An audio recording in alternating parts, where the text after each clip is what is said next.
My name is David Leong. I'm a member of the faculty here in the School of Theology at SPU. I teach missiology, and I'm also an advisor for the Asian American Ministry program. And really, it's my privilege to host this conversation between Eugene and Gideon. I think some of you may know I spent years working under Eugene, had the privilege of coming out of seminary and working at Quest Church back when it was still in the sort of planting phase, and so I have lots of dirt on Eugene that I'll keep to myself for today, but if you want to know, you can ask me later. Although he has dirt on me too, so I really can't say too much.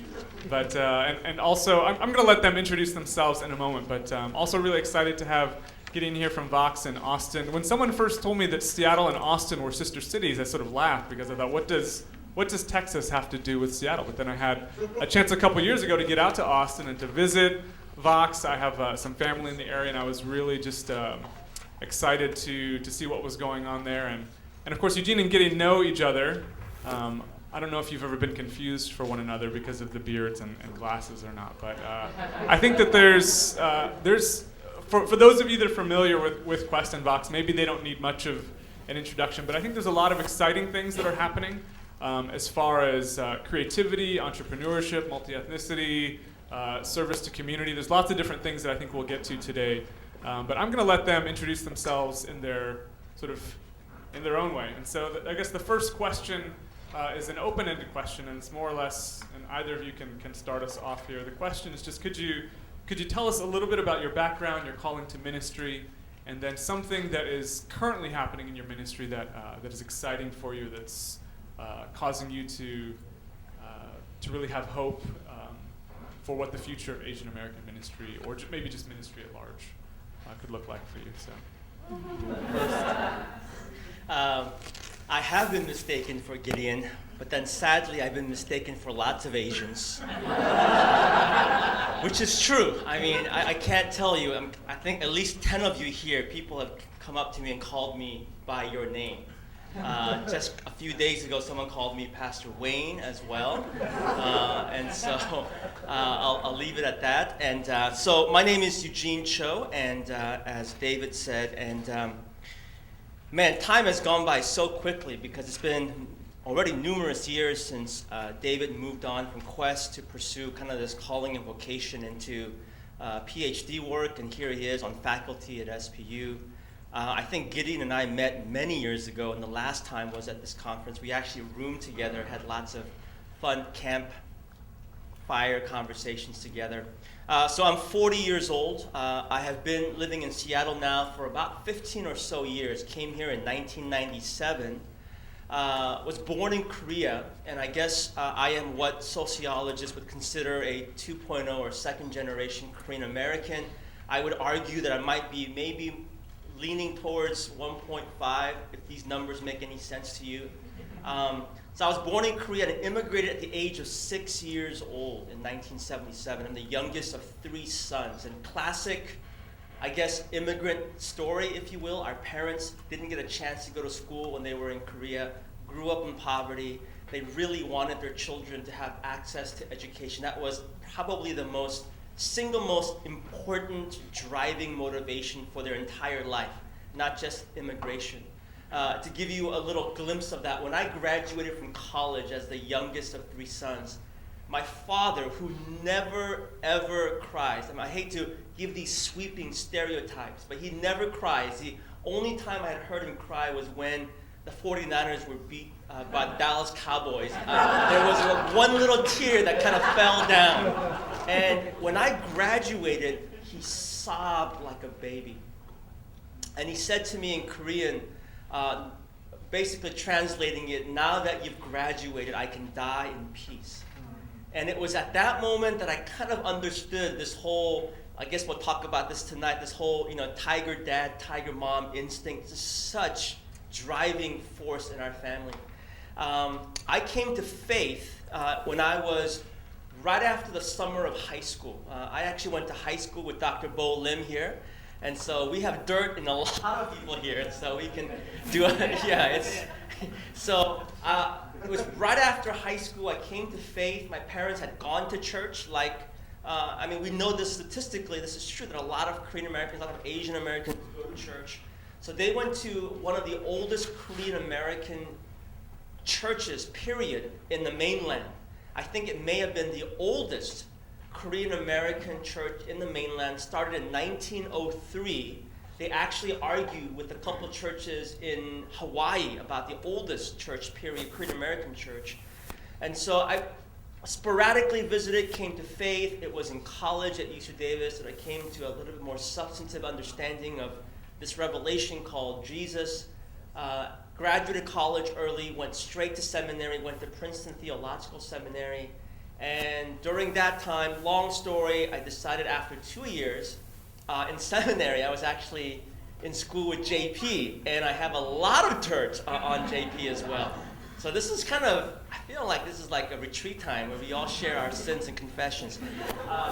But I went to Korea for a couple years because I think it was during my seminary years that I really began to wrestle more with identity. Again, not to have these sweeping generalizations, I went through a very turbulent, angry stage that probably lasted a good 8 to 10 years through middle school and high school. And part of my anger was I just hated being Asian.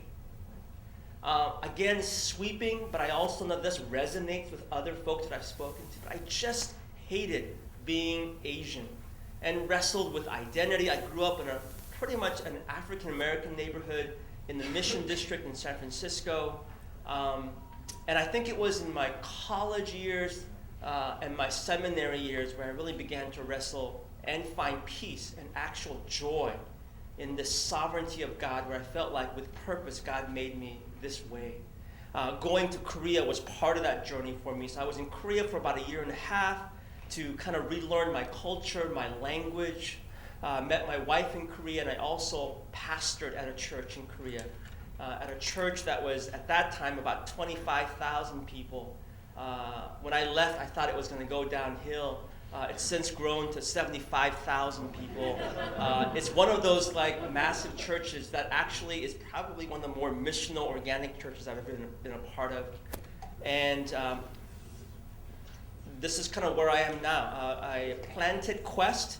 I was serving pretty much my entire pastoral life, if you will, in Korean American context, in Asian American context, and it's still very important to me. I don't know if we'll get to this, but I would say that one of the more painful criticisms that I've received personally when we planted Quest Church, which was intentionally a multi-ethnic church, is people saying to me or writing to me, Eugene, we're disappointed because we've heard that you dislike Asian churches or Asian people. So that's probably the single most painful criticism that I've heard. But after 3 years at a Korean American church in a suburb of Seattle called Linwood, a church called Onuri, or All Nations Christian Church, a church that we still very much love.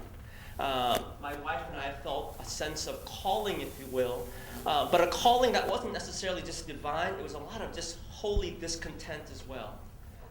We were at this church. While we loved the church, for me personally, I woke up one morning, literally woke up in the middle of the night and realized that I couldn't die at that church. And I don't know if that makes sense to you, but I just realized I could not die at that church. That while I valued that church, valued its missions, its ecclesiology, that for me personally, I felt that God had wired me, given me experiences in such ways that that I needed to be in the city, for one. So the suburbs were killing me personally. That I wanted to be more a part of a multi-ethnic church. That also, if I can say it, that also gave me some freedom to experiment with some entrepreneurial things that I realized later in my life I was also wired for as well. I think in a nutshell, that's kind of where I am. Some more personal stuff. I have 3 children, ages 12, 10, and 8. And my wife just graduated from this fine institution that has not put us into debt. And she just graduated with her master's degree in marriage and family therapy. All right. Well, my name is Gideon Tsang. I live in Austin now. Married for 13 years. Got 2 boys, an 11-year-old and a 7-year-old, Joshua Noah. If anyone has a daughter they'd like to trade for, let me know. Taking offers. Austin is the longest city I've lived in. I've been there since 1999. So I grew up, my father's a church planner and a missionary. So I grew up essentially without a home. So I am a citizen of either every country or no country. I am not Asian American. I was born in Canada. Grew up in a small town, primarily Calgary. And then we moved to Hong Kong, spent some time there. Moved back to Calgary. We moved to South America, in Suriname, a small country north of Brazil. Back to Canada. And then we were in Toronto for my high school and my undergraduate years. So I finished college with a political science degree, which is very practical. So I had all these jobs thrown at me. And really, it was this crisis of life, faith. It was all intermingled. Because of who my parents were, I knew it wasn't a separate decision of following Jesus, finding a job, making money, living a life. It was all one and the same. And so someone recommended, I didn't know what to do. Someone was like, hey, why don't you go to the seminary? All right. So I went. I wouldn't recommend that path.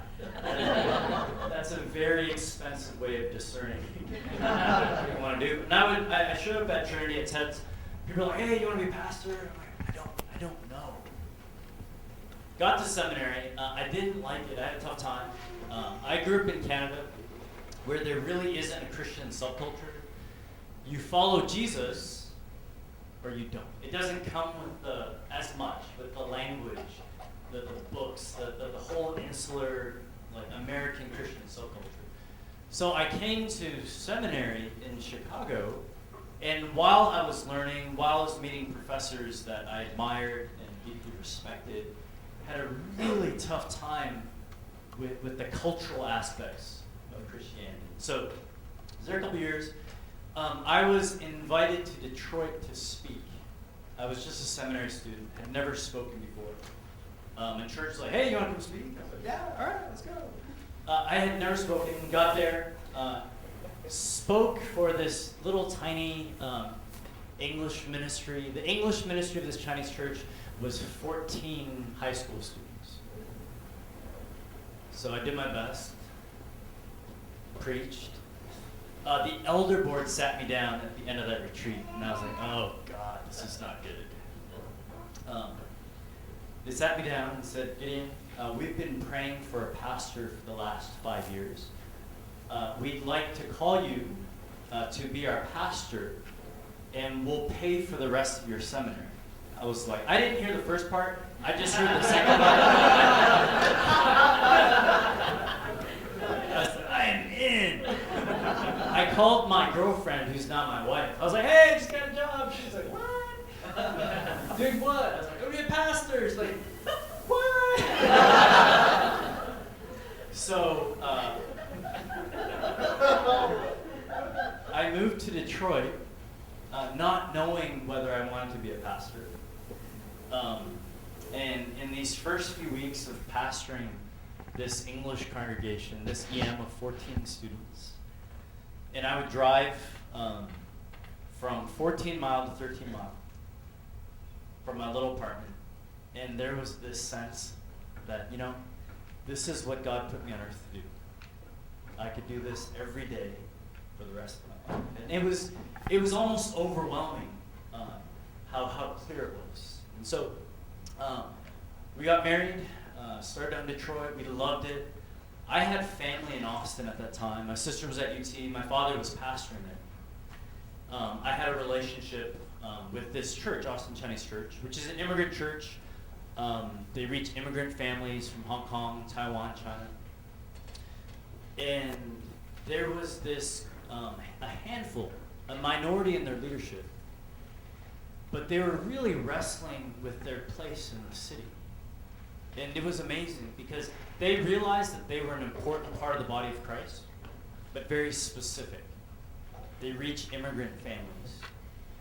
But they would see this city, and I don't know if you know much about Austin.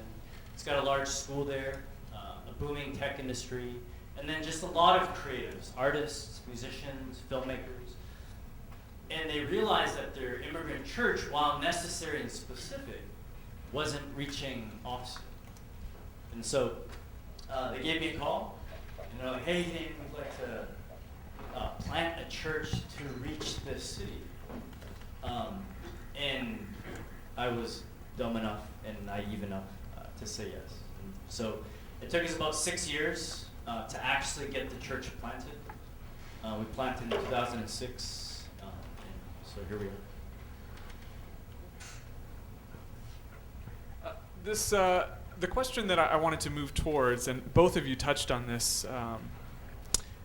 it's open-ended, but it has to do with sort of questions of ethnicity and the role of the immigrant church, and that both of you are church planters.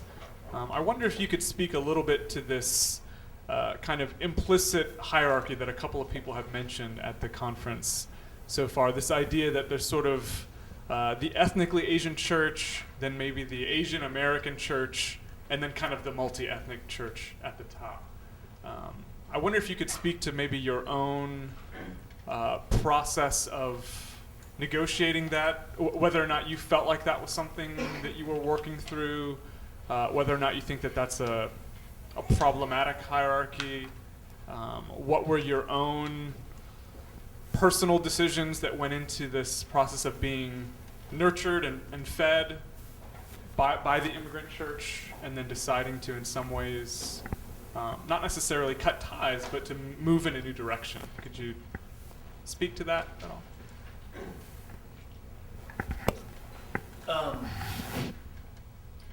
When I hear those conversations and the categories, I think personally I don't connect as well.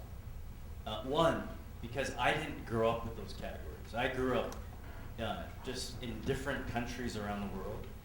And then in Toronto, which is arguably the most diverse city on earth, it was just the norm. And then I think a lot came from just the vision that I was imparted from my father. There was never talk of, your church should be like this, or there's like another level of what it should look like. First and foremost, he's a missionary, and so I've got missionary in my blood. I'm probably more a missionary than I am a church planter, and everything I do in my city would just be what any missionary would do going to any city. And then I remember this conversation my father had with me. He explained to me this idea of new wineskins, wine and new wineskins. And he said, son, as you discover who God's called you to be as a pastor, as a leader, I hope that your ministry doesn't look like mine. I can't tell you what it should look like, but I pray that you keep the same wine, and then you lead. You bring a community along with you, and then discover what faith, what ecclesiology, what scripture, what discipleship, what prayer looks like in your context. And so I think like Eugene, we didn't set out to become multicultural. We had the conversation. When we first planned, we were probably 99% college students, 99% Pan-Asian. Within the Pan-Asian, we were probably 80% Chinese. But we were set to reach the city. We had a brief conversation. We're like, well, last I checked, Austin was not 99% Chinese. We're like, cool. We didn't know what to do, but we had a city. We loved it. There was this mission that we were called to. We said, let's go. And so along the way, the community started changing. And then as the community changed, we sat down one day and we said, we're probably 40% Asian, 40% white, so we're not that diverse.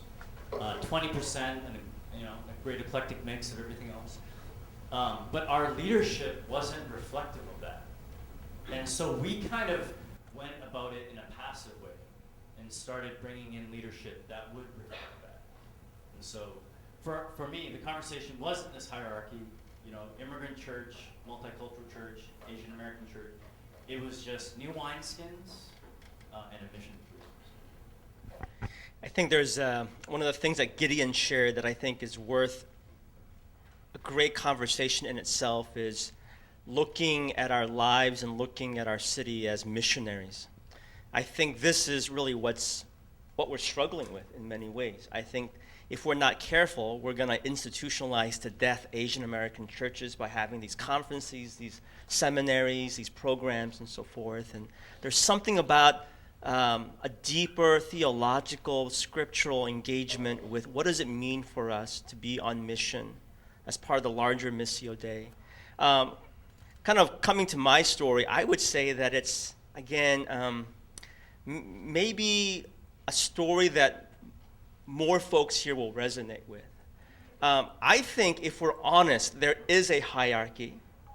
And even if we would agree that that hierarchy is not a good thing, I think it's there. We see it internally in the Asian American context. And I think the whole conversation of multi-ethnicity, again, if we're honest, is kind of a big buzzword in the larger church. I mean, there's movements and conferences, and so you're kind of getting it from both ends. Internally, there's like this pressure that, hey, to be multi-ethnic churches is certainly biblical and theological, and this is where we should go, this is the future. And so even if we haven't clearly announced it as such, I think there might be this hierarchy, if you will. Having said that, I think where I am now as a 40-year-old, maybe when I was younger, I think I was a punk. And maybe there might be some folks that go, you're still a punk. But I think part of my punkish attitude is that I can't speak for all church planners. I think my assumption is church planters by nature are arrogant. That whether they voiced it or not, there's something within the back of their heads that says, I can do it better because I have a more enlightened sense of my ecclesiology. And maybe there's some part truth to it, but I know for myself there was a lot of that. And I had to really wrestle through that in many ways. The early years, I think I really wrestled through my own pomposity, if that's the word, and my arrogance, and coming to now this terms that the church is certainly much bigger and wider than our categories. And while I'm certainly in favor of multi-ethnic churches, I think what I've now come to realize is that if we're deducing our churches to categories of percentages, like to qualify as a multi-ethnic church is 20%, right? 80-20. And so I want you to know that when we first started at Quest, it was intentional because I think for many of us, if we're not intentional, it's not going to happen because maybe we don't have the natural inclined missiological perspective that Gideon has. So I feel like I grew up in that context, growing up in San Francisco where really it was so diverse that when I have friends that our pastors call, and they'll call and they say, Eugene, I hear that Quest is multi-ethnic, and how did you do that? Like, what's your formula? And I almost am tempted to start a conference or something, and make money off them. But part of the reason why I think they'll struggle is that because they understand it biblically and theologically, but not quite as much from an organic, inherent way of life. I don't know if that makes sense. So when I look at Gideon, I think it's very natural for him, and I feel like it's very natural for me, but it might be a little difficult for others just because it's not our natural way of thinking. Again, which doesn't mean that it's not possible, but I think where I've come to realize now is that in the first few years at Quest, this is horrible, but this is one of those few moments where I felt very clear Holy Spirit rebukes in my life. I think we were in year 2 of Quest Church, or year 1.5 of Quest Church.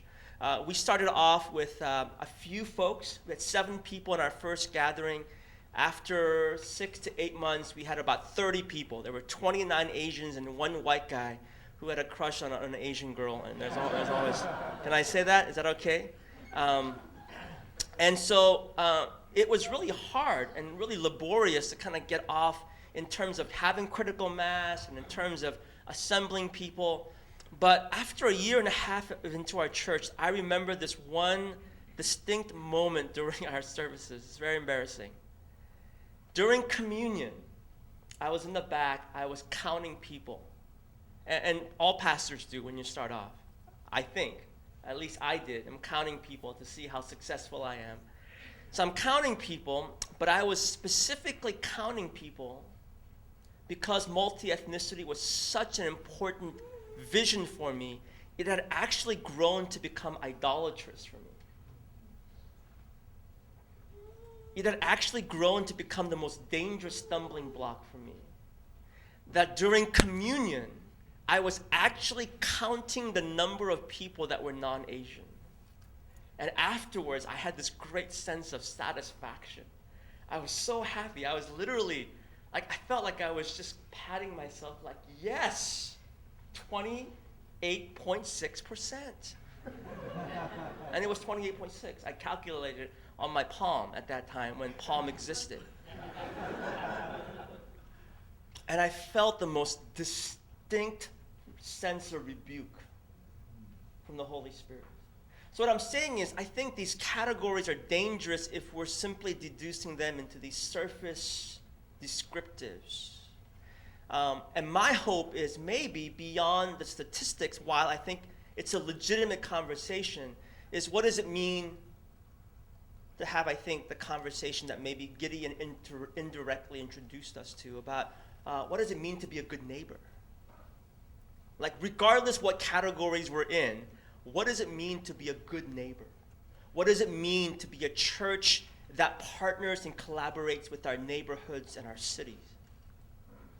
So I'll leave it at that, and there's probably a couple more things that we can expound on later. And that's a good segue of where I want to go. And so I guess on that note of sort of getting, of you talking about multi-ethnicity coming along for the ride as a part of your kind of missional framework, and then this sort of piece of being a good neighbor. I wonder if you could both just speak about, I mean, as church planners, as entrepreneurs, as creative individuals, I come across so many seminarians and church planners who aspire to be starters, to launch new initiatives, to create nonprofits, to follow in the footsteps of people who have made those sort of successful endeavors. And I wonder if you could speak about sort of creativity and entrepreneurship and how it's helped you to engage the community around you, and maybe what sort of lessons you've learned along the way, what sort of hard, what mistakes have you made, what benefits have come from the successes you've had, and I'll leave it there. Gosh, that's a hard question. Well, let me just share one thing, and then I'll kind of get into it. I had a big personal epiphany right before we started Quest, and I was I'm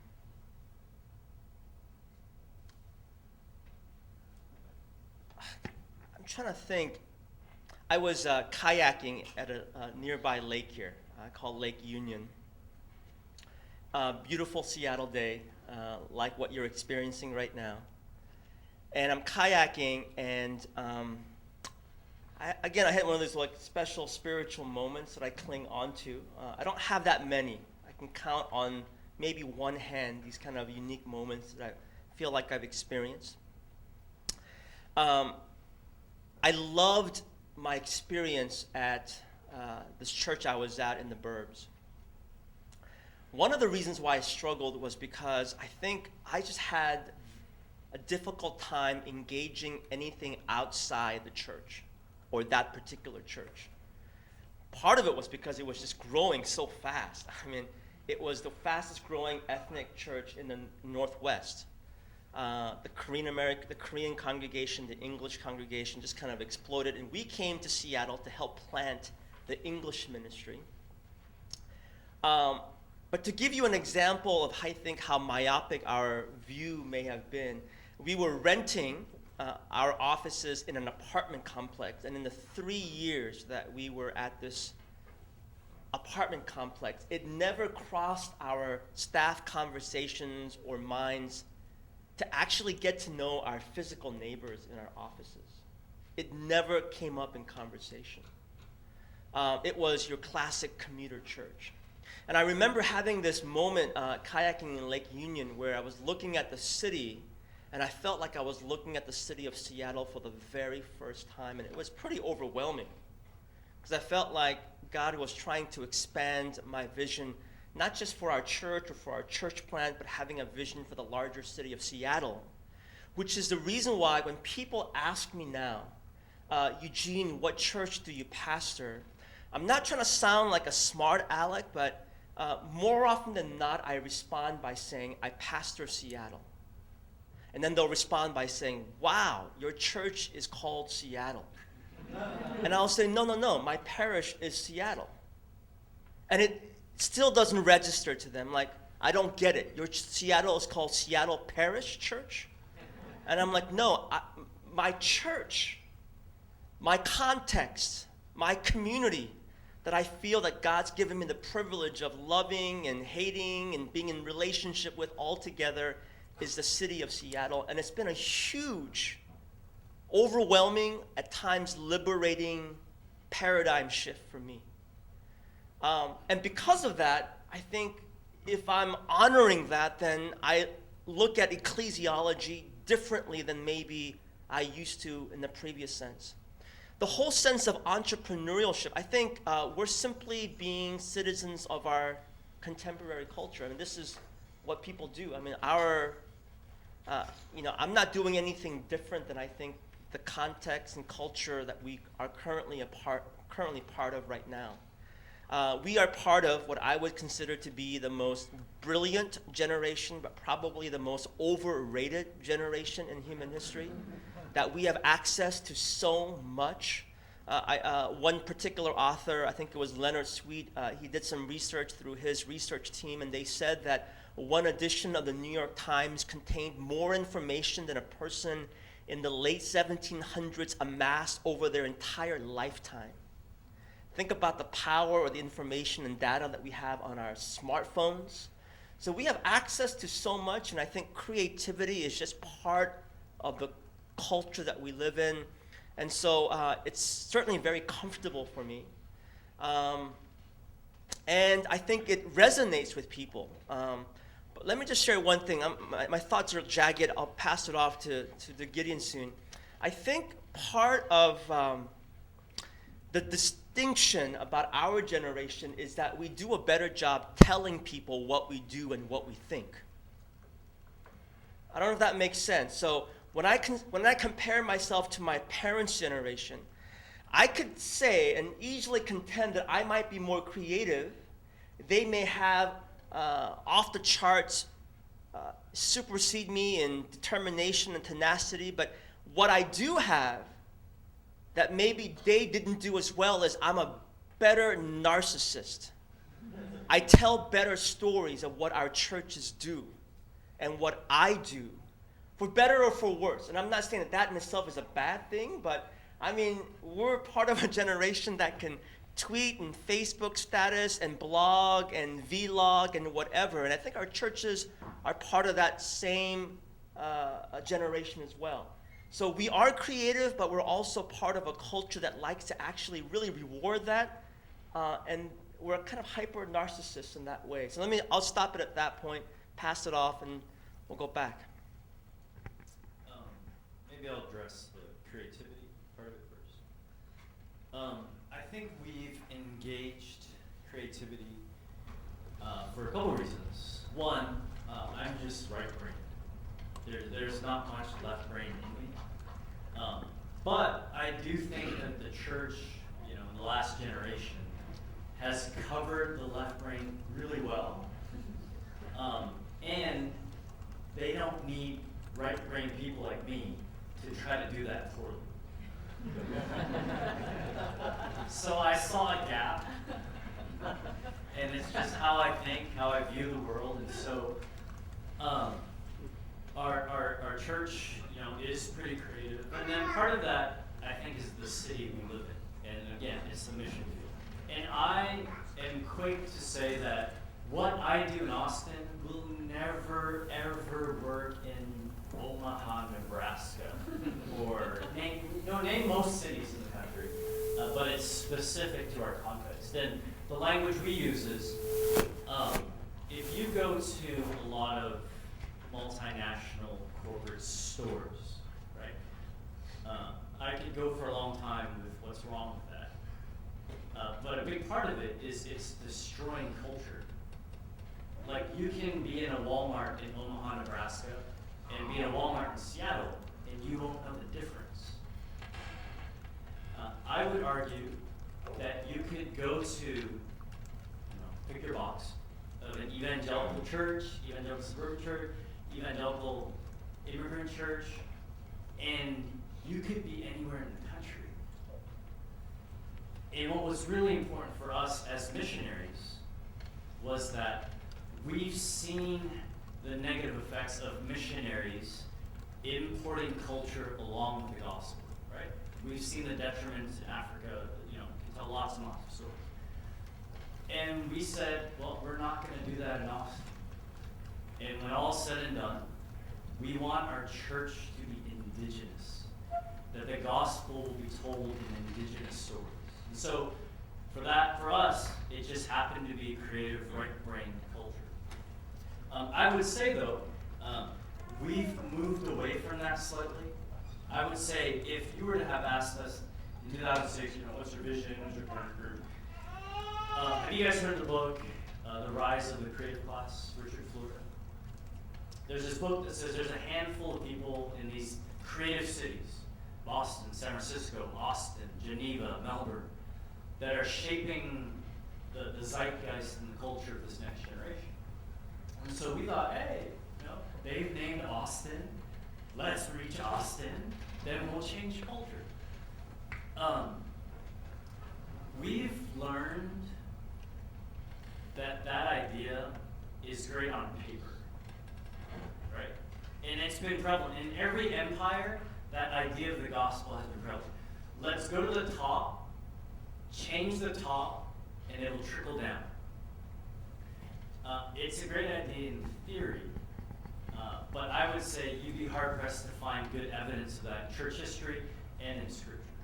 And so when we first planted, we had these fancy offices in this hip part of town. We were officing with music studios, film studios, coffee shops. But while we were doing that, like most churches, it was underutilized. We were asking our congregation to be generous with their time, generous with their money. We were asking questions, what does it mean to be a church? Where would Jesus be in our city? And we just felt the disconnect from those conversations we were having, and then our empty, fancy, hip offices. And so our lease expired in the first year. We didn't have any money, nowhere to go, so we just moved all the furniture into people's homes. And then we said, well, we'll figure it out. And then in that same week, I was riding my bike, and I saw this one-story abandoned building. And my first thought was like, I think we can afford that. It looks pretty run down. And it turned out to be an abandoned bar that the city had shut down. It was a BYOB bar, so classy. And then just a lot of negative things were happening. Prostitution, crime, children were in there. And so what happened was there's a racial shooting. A white cop shot an unarmed black teenager in the back twice. And then the city shut it down. And so with all of that, with our desire for creativity, I think the mission trumped it. And we said, all right, this would be a great place to be a church. And so we took it over. Took us about a year to renovate it. We opened it as a community space. And so right now there's a lot of different things that happen there. There are creative things that happen. We have music shows, art shows. We have partnering organizations that share the space. There's a group that sends books to prisoners. It's run by volunteers. They have drop boxes around the city. People donate books. They have volunteer nights. You write a letter to the prisoner and then find them some books. We share with another group called Cypher. It's a peer counseling group for students in the underserved area part of town where we are. And it's peer counseling, but it's led by hip hop artists. And so they talk through their issues, and then they write poetry and rhymes. And so from that engagement of the mission, we were kind of led into a different part of the city, but with a right-brained orientation. And so for us, the mission trumps everything. And so that's the creativity part. The second part about entrepreneurialism, I'll answer this quickly. I think we need more prophets. I think we need more people of an apostolic gifting. I'm not sure we need more entrepreneurs. I actually think the church would be a lot better if we disengaged more from the language of capitalism and pulled back and asked what it means to be a pastor, what it means to be a prophet. And so I'll just leave it at that. Thank you. I have one more question, and then I'm going to open it up to you guys who've been waiting patiently, and I'm sort of torn, so I'm going to give you a choice. And I guess one question would be, I guess maybe similar to what you just answered. So one question would be,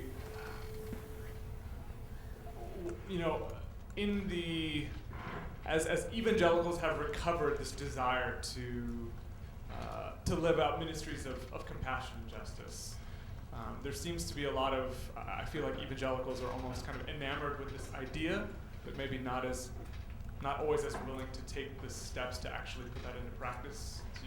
So you both sort of mentioned love of neighbor, and so the question would be, what are some of the ways that you feel like you've succeeded in loving your neighbors? And so you've given maybe just a few examples of that. And how has that enriched the church community? How has that helped you to understand your identity as a church better? So that's one question. Can maybe give some examples of that. Another question is maybe my own pet question, and that's more of there's been an emergence of sort of commentators from within and without of evangelicalism have noticed sort of the rise of sort of hipster Christianity, and sort of not to pick on you guys, but if we're honest, right, sort of you guys fit sort of the archetype of what some would label as a kind of hipster Christianity, for better or worse, right? It's sort of just maybe it's not fair. Facial hair, glasses, I don't know, coffee shops, bars, Goodwill, I don't know. But so as you engage that, right, I think what are the dangers and opportunities of Christian cool, of wanting to be cool Christians, right? Because I think, to be honest, I come across, I've had this conversation many times. When I tell people sometimes that I used to work at Quest, I've had people say, oh, it's amazing. They say, but we are just not that cool. We could never be that cool. And so I know that you guys aren't trying to be cool. You're not trying to say, like, look at us, we are so cool. But We are. but how do you process that, right? Right? No one's trying too hard to be cool, and yet that's a reality, right? It's sort of the perception of, to be this kind of church, I have to have a cool website, a cool band, a cool right-brain crew of folks who can produce certain graphics. And so, I don't know, I wonder, are people, if they can't be cool, are they going to be left behind? And is maybe being cool not all that it's cracked up to be? I'll stop there. Seriously, what was the first question? Sorry, what was the first question? I totally forgot. It was, Give me one more. Social. It was about sort of like love of neighbor. tangible ways of but I'd rather you did. I'll address the second one. Okay. Okay. There's so many things I could say. I do think if you were maybe to come visit Quest or Box, that you might try to categorize. But for me, externals, and I teach my kids this, and my parents taught me this too. You don't judge someone by what they look like. And to me, what someone wears, I really don't care. Like, it means nothing to me. Like, style is style, it just changes. And I think that sometimes you get labeled if you come from an outside and you go into a new environment that you're not familiar with. And so the tendency is to now, let me label it and then let me create a box for it. If you're in Austin, that word just never gets thrown around. We're rarely. It's just it's the culture of the city. And we didn't go in and say, this is hipster, that is not. It's just you live as a good missionary, you eat the food, you learn the language, you wear the clothing, you sing the songs, and then you plant churches. And so if anyone ever comes in and says an external thing is really important, I would tell them it doesn't. I don't care what your hair looks like, I don't care what you wear.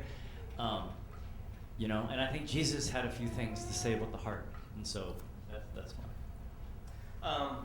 I have, come this fall, I'll have 2 middle schoolers at home, and they painfully remind me every day how uncool I am.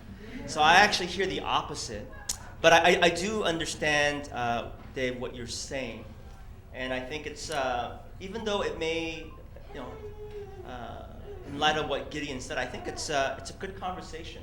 It's a legitimate conversation because it speaks to the idea, maybe if we don't speak about pastors as a whole, but since pastors are part of a larger culture, our desire to kind of fit in, stand out. I can't speak for other people's motivation. I can acknowledge to myself that I struggle with vanity in some level or another. That what might be a good thing initially, like I can tell you of a good thing that if I'm not careful becomes a source of my righteousness.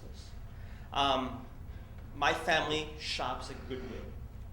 There's a reason why we do that I don't have to get into.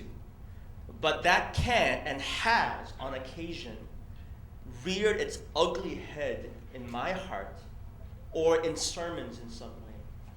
So I think that while we can maybe pin the conversation on the external stuff, that there's legitimacy about our motivation, about why we do what we do.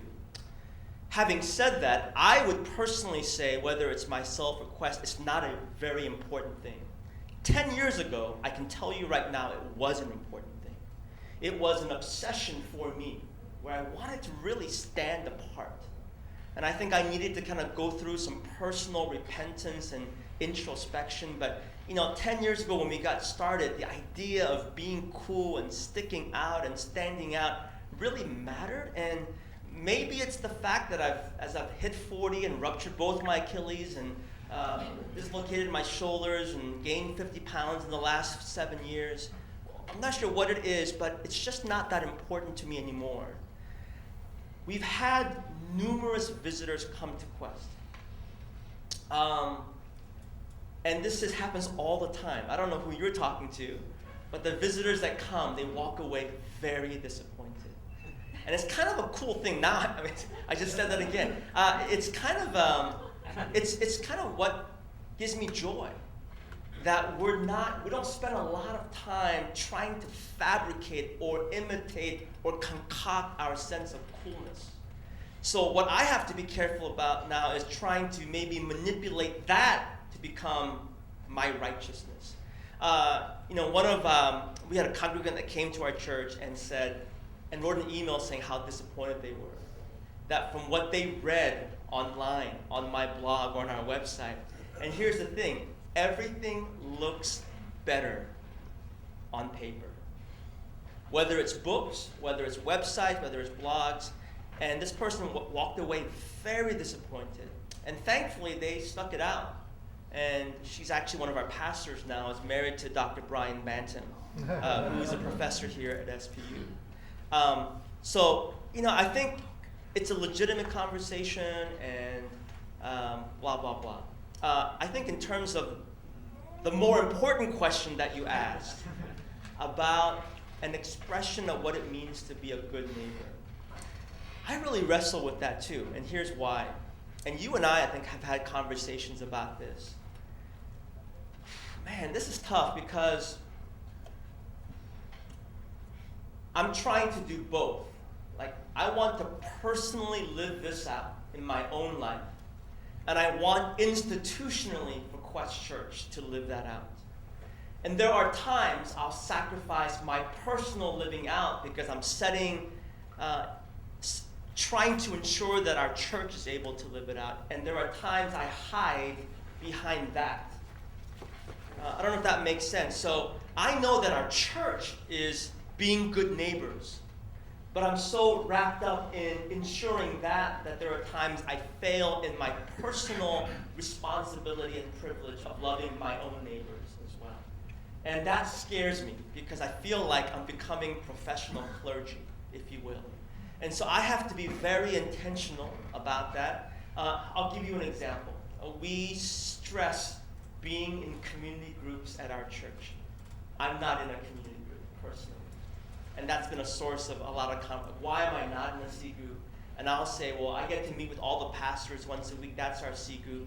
And folks in our church will say, push back and say, that's not really a C group because they're not part of our larger church per se, and back and forth. But as a church, there are some things that we're doing that I'm just very, very encouraged by. One of the things, is it Space 12, Gideon, that you guys are doing? I have never been to Vox. From what I see, it seems really cool. But one of the things that I love about Quest is that we similarly have a cafe that's open Monday through Saturday. There are some good things about it, some bad things about it, but the best thing about it is whether you want to show up or not, we're a presence in our neighborhood every single day. Whereas as a pastor of a church, if I can be honest with you, I usually put on my best front on a Sunday. I take a shower, I practice my sermon, and I try to present the best that I can as genuinely as I can. And so it's easy to put up a front. With the cafe, it's a presence every single day. One last thing that I'll share that I'm encouraged by is it's taken about 8 years of listening to our neighborhood and to our city.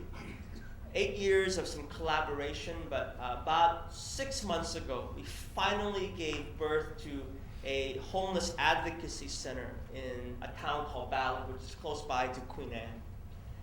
And this is after months of some more peripheral things that we've been doing with distribution of resources and relationship building with the homeless community. And after 8 years of doing that, realized that we needed an ongoing presence, not just once a month, but a daily presence. And so we started this advocacy center. And both that as well as the cafe, our vision is really to be a good neighbor. And it's not very sexy, it's not very, hardcore evangelical, bring people, save people for Jesus. But it's really just to be a good neighbor and to build relationships and to love people and to care for people and to hear their stories. And those things have been the most exhausting things, but have also been the most encouraging things for us.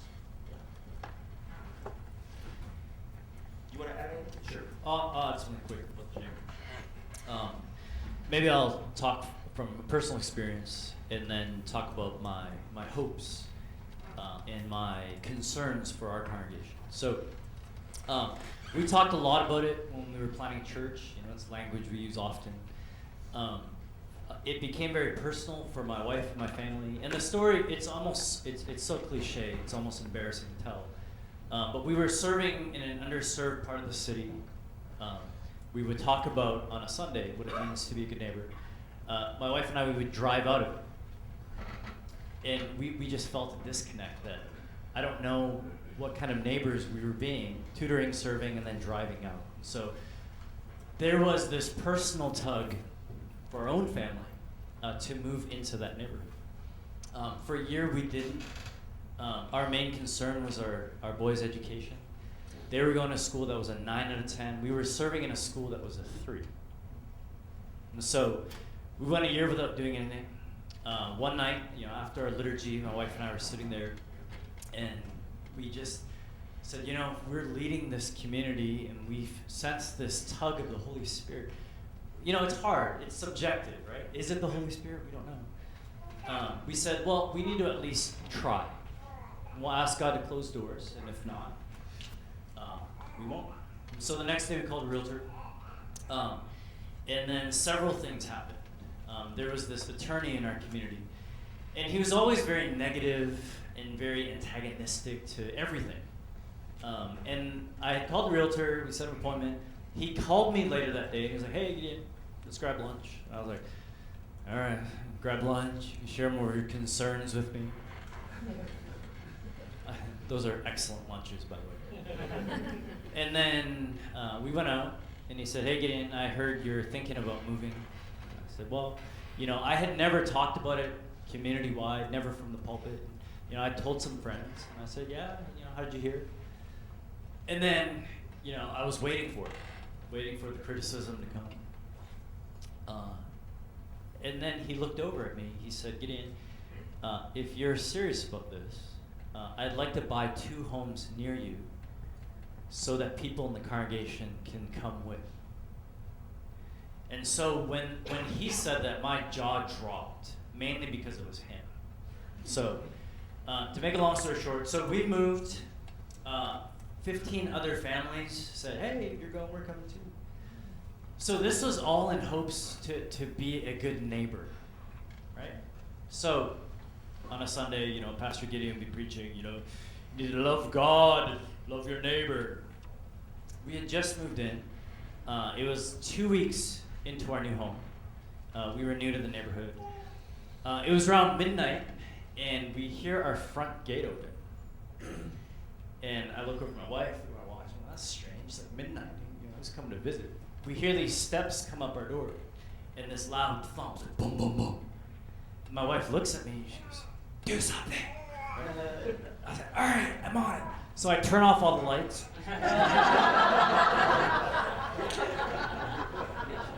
She's like, they were clearly just on. That's not helpful. So she starts pushing me towards the door.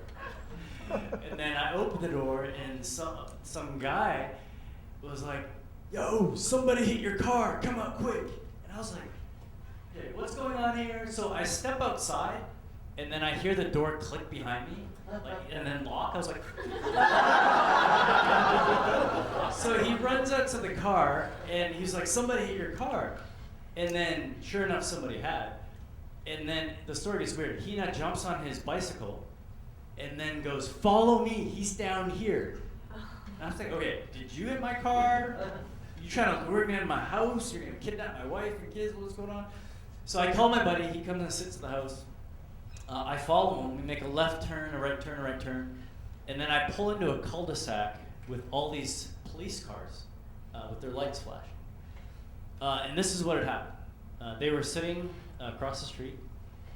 They saw a drunk driver slowly weave down the street, like slowly, and then nudge into my car, and then stop, and then go a couple inches, stop, and then slowly scrape every panel on the driver's side, and then like weave down the street slowly. Him and his friend now hop on their bikes and chase him down. They flag a police officer who's on her way to work, convince her to pull him over. By the time I get there, they've given him a DUI test, arrested him. I leave with his driver's license and insurance information. Okay, so the cops now are totally confused. They look at him, they're like, who are you guys? The bike police? and this was their answer.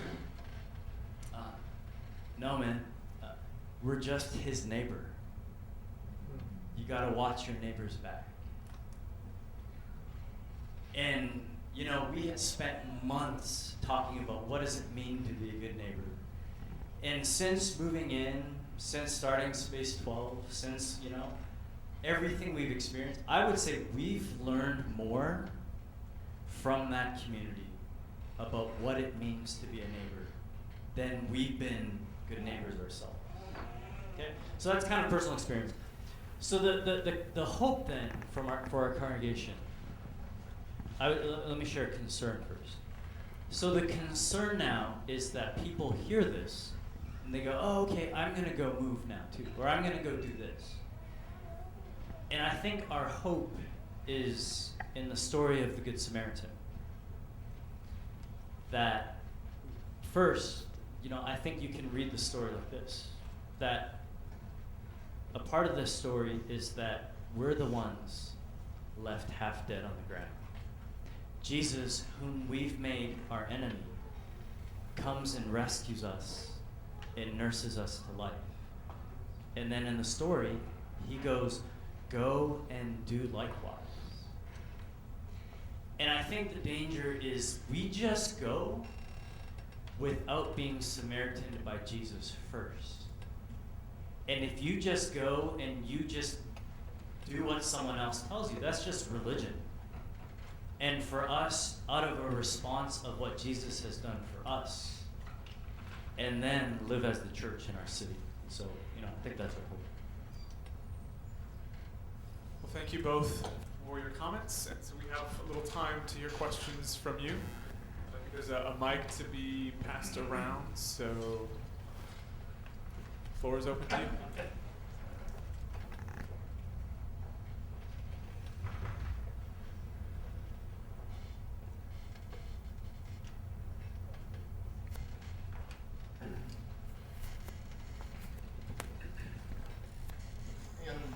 You guys both spoke to knowing the city where you're pastoring. What are some practical steps if you're moving into an area to get to know where you're being called to?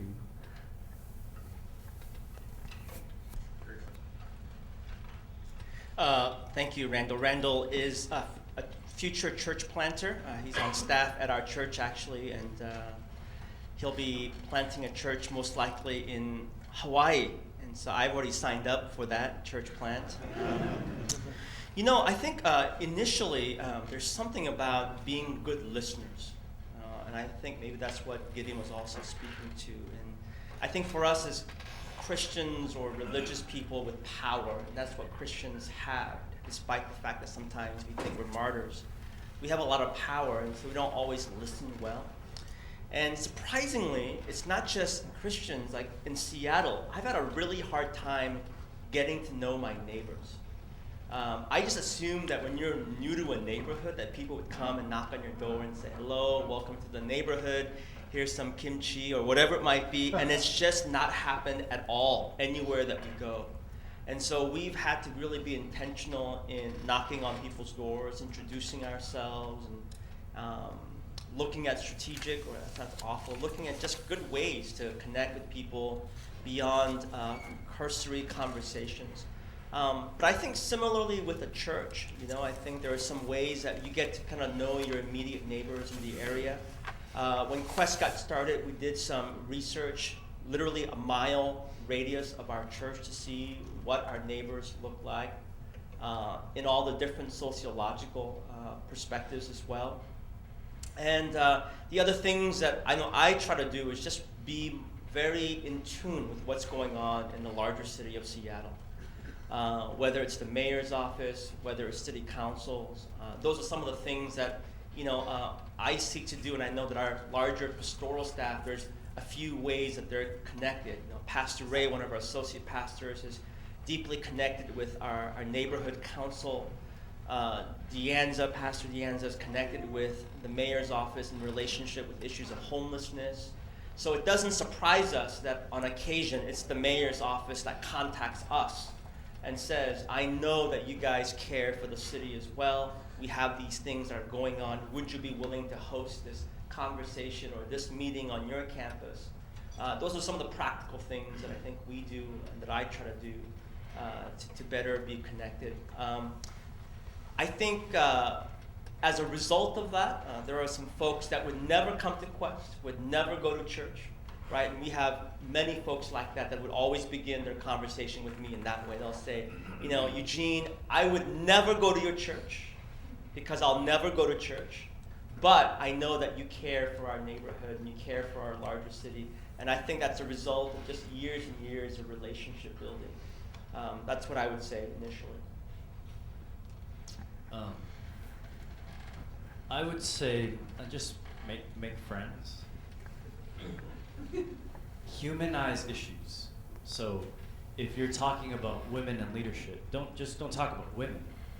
Have friends that are dealing with this and talk about that. If you're dealing with the GLBT community, don't just talk about it as broad issues. Become friends. Listen. And I would say the same. When you're talking about a mission field, don't talk about it in a broad category. Become friends with me. And so we have a guy in our community, his name is Chris Morton. He moved to Austin, wanted to plant a church. He's working at the Apple store and he wants to quit. And he was like, I'm gonna quit, I wanna become a church planter, what should I do? I said, don't quit. Work at Apple so I can still get all the discounts. And then just become friends and go to happy hour with them. Learn the city. Listen to the music. Participate in culture. Hear their stories. And then I recommended to him, disconnect. He's done a lot of learning, research on church planting. Disconnect from Christian culture. I think that sometimes it makes you so insular and so disconnected from the world you're trying to reach. Disconnect from that. Stop reading those books. And then just be a good missionary. And then at least for a year, just work in the city, become friends, pastor those people that you're working with. Dave, can I add one thing? Go ahead. I was going to chime in, but I don't know. Go ahead. Chime in. I was going to say also, I think a lot of well-intentioned church planners think that the task of being a good neighbor rests on their shoulders, and I think in my neighborhood it would be insulting to people who do community organizing, to existing social networks in the area, for me to come in thinking that I was going to create this network of neighbors from scratch. And so I would say my advice would be to find pockets of social capital that are already existing. It's very likely that wherever you end up, there will be someone who's probably already a better neighbor than you are. And so learn from them. You don't need to reinvent the wheel. I think that as you gain partners in the community, I think you find that I'm always surprised and I'm always encouraged at, embarrassingly sometimes, how much better secular nonprofits and community organizations are at being good neighbors than the church. And so I think that's a challenge, I think, for the church to say, how can we come alongside organizations that are already doing this and learn from them and be good neighbors alongside them? There's two things. One, I think, I think we struggle as a church because we feel like we have to own that in some way. And maybe this is what David is saying, is there's things going on.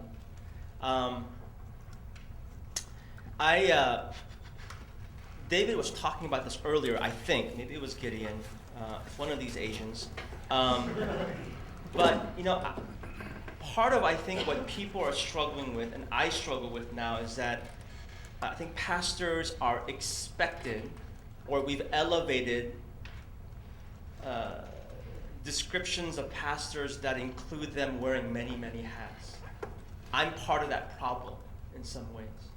So people will look at me and say, wow, you've got the cafe, you've got the church, you've got one day's wages, you've got this.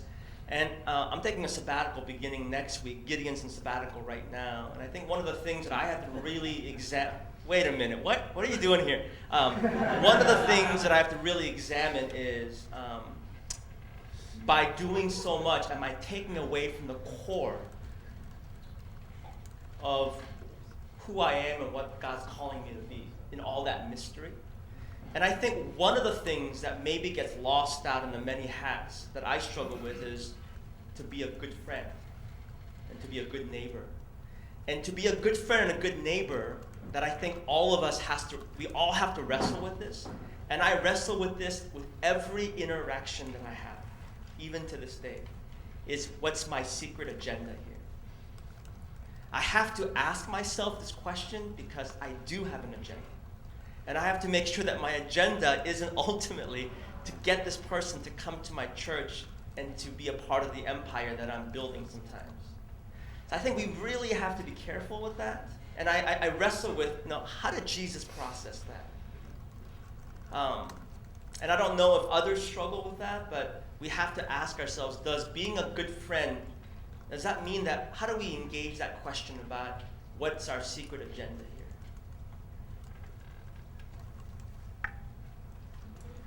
Time for probably one more question.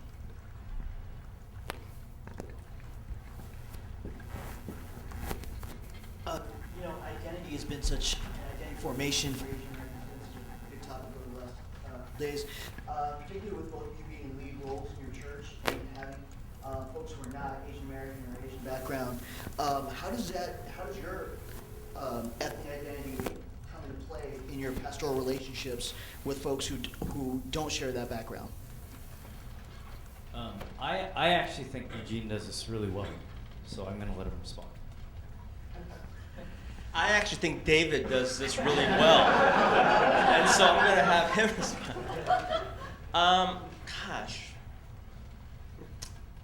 It's a great question, and I'm not quite sure if I have a good answer. But, I think now I'm just really at peace with who I am. Whereas I think earlier, I was, sometimes people, maybe you see this amongst your friends or yourself, but maybe as you look back at your own old self, you see someone that was trying so hard. Maybe sometimes people that were trying to be so hard, like nationalistic or Asian or multi-ethnic, and that's who I saw when I was younger. I was really struggling with my identity, my voice, who am I, trying to fit in, whether it's kind of getting credit or respect from older Asian Americans, because there's a hierarchy there as well that's still present, even in this, it's just part of our culture. And then sometimes trying to fit in with the larger evangelical white culture, which is probably the top of that hierarchy, if you will. And I guess now I just feel very much at peace with who I am. And part of that is embracing that, not to sound so Calvinistic, but in God's sovereignty, He's made me a man. He's made me Asian. He's made me Asian American. And that I submit myself to that plan, and I'm grateful for that. And as a pastor of a multi-ethnic church, I think I've earned enough respect and rapport with people that they see my attempt to understand their story, because we have multiple stories, and they also respect my story as well. So in some ways, I'm probably much more cognizant and mindful, and I give a lot of airtime to my Asian Americanness and my Koreanness in my ministry, in my pastoral care, and in my preaching than at any point, even compared to when I was serving in Korean churches. So I don't know if that makes sense, but I think a lot of it is just where I am right now and the relationship that I have. On a complete different note, I think a conversation that we need to be having again and again, particularly those that are pastoring, is what does it mean to be a good pastor? Is a conversation that I really haven't had very often growing up, because in seminary it was theology, which I'm not saying that theology isn't important, but at conferences it's really about growth. And that's a conversation that I felt was sorely lacking in. And I think it'll come up, I believe, in tomorrow's conversation about what seminaries can do better in some ways. And I think that's what I meant by, I think you do it well. Because I grew up really as a global citizen, or you could say I was multicultural, or you could say in some ways I'm acultural. And so, but I think it's very clear when in Eugene's leadership that he's Asian American, he's Korean American, And I think that comes out well while leading a diverse community. I'd like to ask a question if it's okay. It's okay, Dave. Dave's my in-law, so I can do this.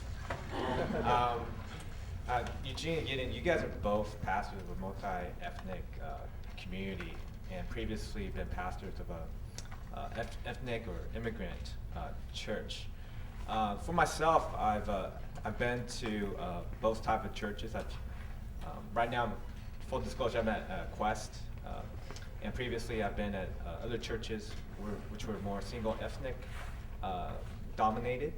And something I've struggled with it, just being in that type of environment.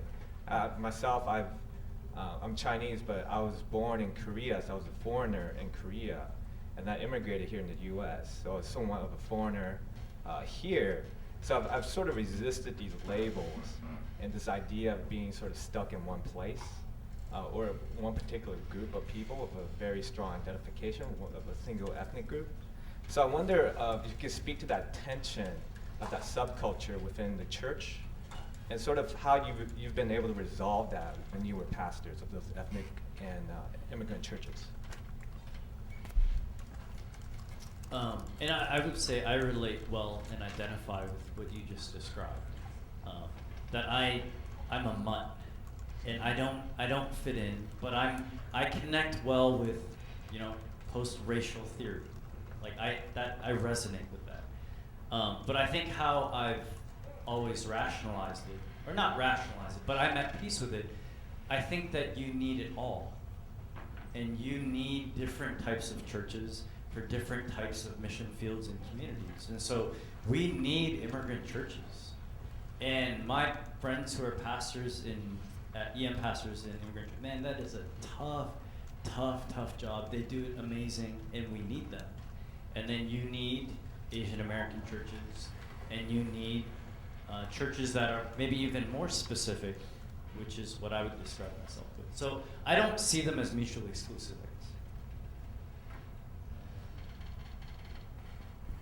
Yeah, do you want to add anything? It's your cousin. Yeah. Yeah, I mean, Young, to be honest with you, I wasn't quite sure I understood the question, so I don't know if it would be. Can you just? Yeah, I know a lot of people here who are attending the conference, whether they're in ministry or participants of a community, which are mostly a particular ethnic group. Yeah. Maybe dominated by ethnic group, and it does speak to a lot of the larger context of America, which is, a lot of churches are mostly white. Just the idea that, when we think of God's kingdom, it's very inclusive. I believe that, it's all shades of different colors. Yeah. And I guess if you could speak to that tension someone would have in a church like that, where Yeah. they feel like they identify strongly with that particular identity and a part of them, but outside that church, and when they engage sort of the secular world or the workplace or even just their daily life, where it's very different from the community of faith. Gotcha. How would you sort of resolve that tension, and Yeah. how did you negotiate that? Yeah. I don't think you ever resolve it because it's our reality. I'm Korean American. If I was in Korea, I wouldn't be wrestling with this. This is part of the burden and part of the privilege and part of the invitation and part of the cross that we bear. Literally as minorities in this country. You don't think that, Caucasians don't wrestle with this problem. But that's part of, I think, the path that we have before us. And I think we can excuse ourselves from this kind of neophytic perspective that one is better than the other, that all is necessary and important. But for us, I think when we go into a room, whether we like it or not, I do, there's two initial questions or observations that from the get-go, right? First one is, am I the coolest person here? That would be the first. No. Are there other Asians? Are there other people of color? And then I look at gender, right? And so it's just part of our reality, and I think it's just something that I don't know if the word is reconcile, but we're mindful about, and we seek to honor Christ in that context. Having said that, I think we can all agree, I wrestled with this in my previous context because I felt like at times our leadership struggled with this. Like this tension between gospel and a gospel that was very tainted by a cultural perspective. So it bothered me at times that I felt like the churches I was a part of back in the East Coast, they were pouring in tons of money on a Korean language school and not necessarily at all money in like discipleship and youth group development and leadership development. And that's just part of, I think, the reality of what we wrestle with. My hope is that ultimately we're able to allow the gospel to supersede our cultural slant. But we have to be mindful of just that reality. I don't know if that makes sense. Eugene, wouldn't you say we wrestle with the same thing, though, in a different context? That there's a cultural piece. It might not be a Korean cultural piece, but there's still that tension to make sure that culture doesn't transcend gospel. Right? Absolutely. I think this one is just so much more pronounced. It's just right in your face. And again, I think it's not necessarily a bad thing. It's just part of our reality. And I would hope, again, that while we can fully embrace all of these models, that there are some more deeper substantive questions about, gospel, about Christ, about ecclesiology, about neighbor, about friend, that I hope would be the prevailing songs that we're singing in our context. Well, we are out of time. I'm sure that they may be available for some conversations afterward, but can we thank both Gideon and Eugene?